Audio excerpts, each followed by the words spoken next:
નમસ્તે મિત્રો, જોગી ટ્રેડરમાં આપનું સ્વાગત છે. આજે આપણે જાણીશું બ્લુ પેબલ આઈપીઓની સંપૂર્ણ માહિતી. તો આ કંપની કામ શું કરે છે? આંતરિક ડિઝાઇન અને પર્યાવરણીય બ્રાન્ડિંગ સોલ્યુશન પ્રદાન કરે છે. કંપની કોન્સેપ્ચ્યુલાઇઝેશન ડિઝાઇન, પ્રિન્ટિંગ, ફર્નિશિંગ અને વિનાઇલ ગ્રાફિક્સ, સાઇનેજ અને વિવિધ ફર્નિશિંગ પ્રોડક્ટ્સનું ઇન્સ્ટોલેશન પ્રદાન કરે છે. કંપનીની સ્થાપના વર્ષ 2017માં થયેલી છે.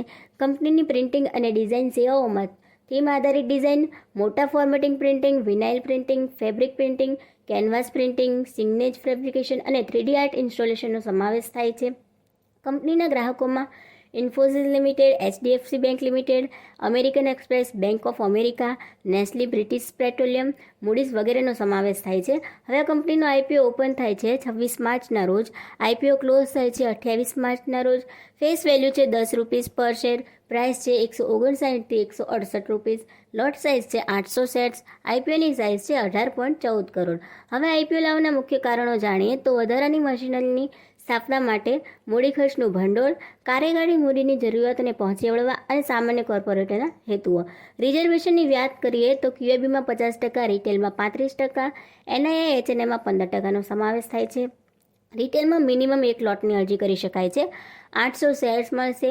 1,34,400 એની અમાઉન્ટ થાય છે. રિટેલમાં મેક્ઝિમમ એક લોટની અરજી કરી શકાય છે. 800 શેર્સ મળશે. 1,34,400 એની અમાઉન્ટ થાય છે. એચએનએમાં મિનિમમ 2 લોટની અરજી કરી શકાય છે. 1600 શેર્સ મળશે. 2,68,800 એની અમાઉન્ટ થાય છે. હવે કંપનીની નાણાકીય પરિસ્થિતિ વિશે વાત કરીએ તો 31 માર્ચ 2021માં 421 લાખના રેવન્યુ સામે 20 લાખનો પ્રોફિટ કરે છે. 31 માર્ચ 2022માં 548 લાખના રેવન્યુ સામે 38 લાખનો પ્રોફિટ કરે છે.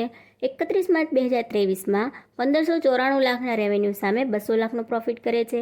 30 સપ્ટેમ્બર 2023 લેટેસ્ટ આંકડા જોઈએ તો 1322 લાખના રેવન્યુ સામે કંપની 291 લાખનો પ્રોફિટ કરે છે.